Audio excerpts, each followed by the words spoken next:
The center of the southern coast is Burgas, with a population of 210,000. It lies on the bay, also called Burgas, which penetrates the mainland. The town, much like its neighbors, was founded by the Thracians. It was named in the 4th century after the tower Pyrgos, which stands here.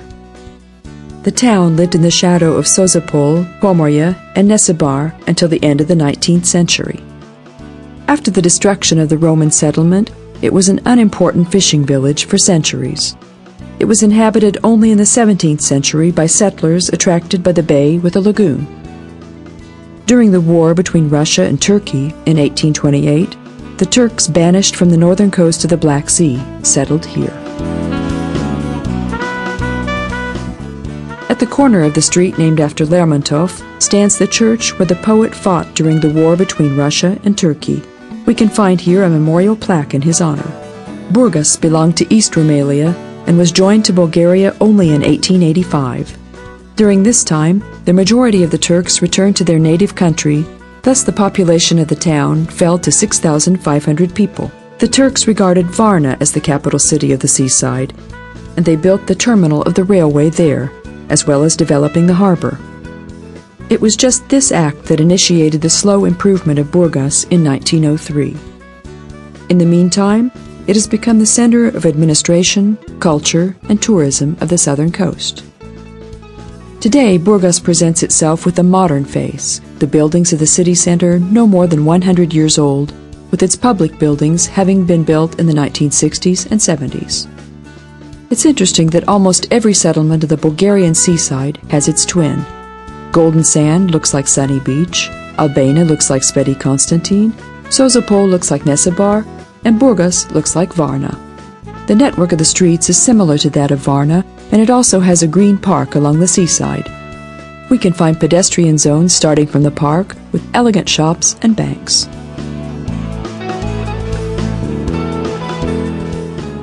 Burgas also has an opera house, as well as 3 museums, a museum of archaeology, ethnography, and natural science. The main street is the Straight Alexandrovska, which leads from the bus station to the university, with several high-rise hotels to be found along the way.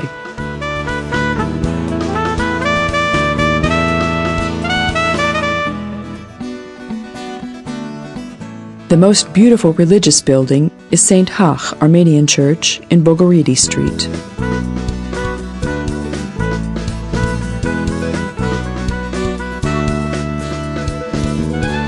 In Eastern Orthodox countries, it's the custom that an obituary notice with a photograph of the deceased is put on the wall of the church, thus giving those who only know the person's face, but not their name, the opportunity to pay their respects.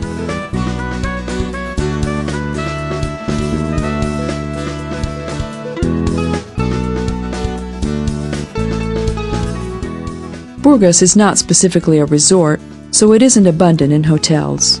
The best rooms are available at the Hotel Mirza and the Hotel Bulgaria in the city center. From the beautiful railway station built in the 19th century, there are trains chiefly to Plovdiv and Sofia. We can reach the cities of the seaside and Istanbul by bus from the bus station opposite the railway station. Sozopol, Nesebar, and Sunny Beach are 50 minutes from here. Varna is a 2-hour journey. The capital city is almost twice as far. The Marine Park of Burgas is a favorite place to take a stroll and relax. The International Folklore Festival, the Water Music Festival of Burgas, and the Flower Exhibition are organized on the stage of the Summer Theater set up here.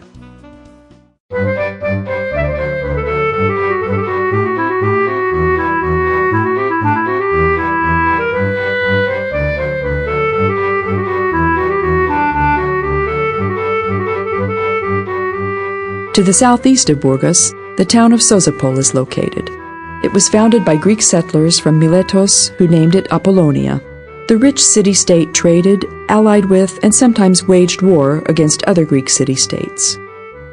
Its famous 13-meter-high statue of Apollo was made by Calamis, who also created the Omphalos of Apollo in Athens.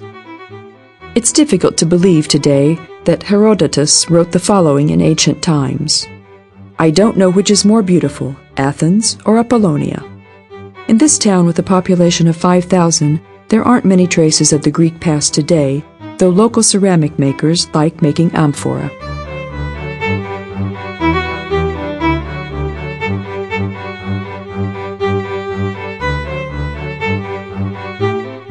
It's a charming custom that potters working in the streets teach interested children the secrets of the potter's wheel. Bulgarians make their vegetable dishes similar to the Serbian juvec or the Greek moussaka in pottery sold here.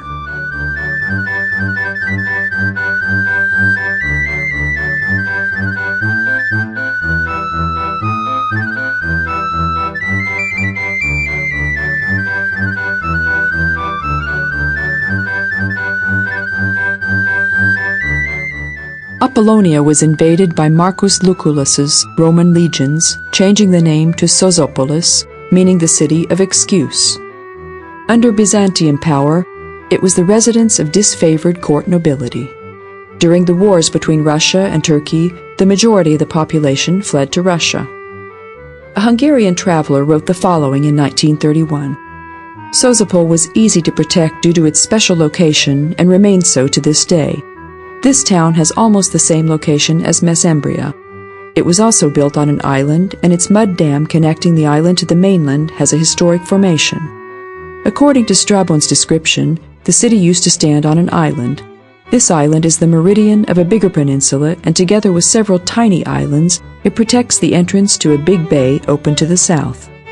Sozopol's Bay is the only natural harbor of the Bulgarian seaside.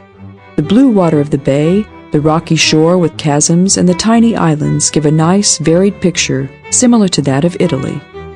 The inhabitants of the town deal with fishing, growing grapes, and trade today as they did in the past. Sozopol can be divided into two parts, a new town on the south and an old town on the north. Its narrow, meandering streets and houses with wooden upper floors make it similar to Nesebar. But this town is more unspoiled, original, and has more atmosphere.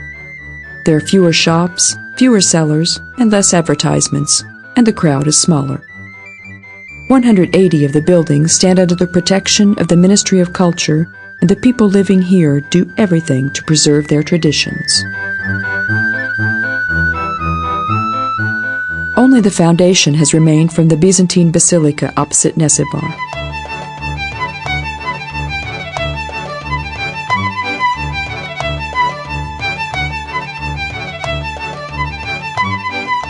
The houses have two floors. Their lower floors were built of quarried stone, and the rows of stones were leveled by inserting wood planks between them. The closed lower floor, which had no windows, served economic purposes. There were fishmongers, fishing boat storage, agricultural storage, and sometimes stables here, but today they often function as garages. The people lived upstairs. Narrow windows looked onto the cobbled streets from the wooden facade with closed balconies, supported by carved or arched beams.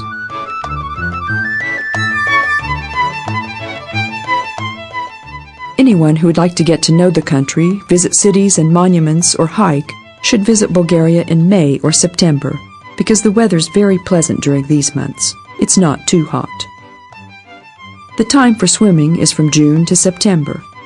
Keep in mind that after the relatively mild winter, the sea warms only very slowly, and while swimming is still possible in September or even October, in May it is sometimes still colder than 15 degrees Celsius. The majority of the hotels on the seaside close in winter because although winter ski tourism is significant in Bulgaria, higher mountains are far from the seaside.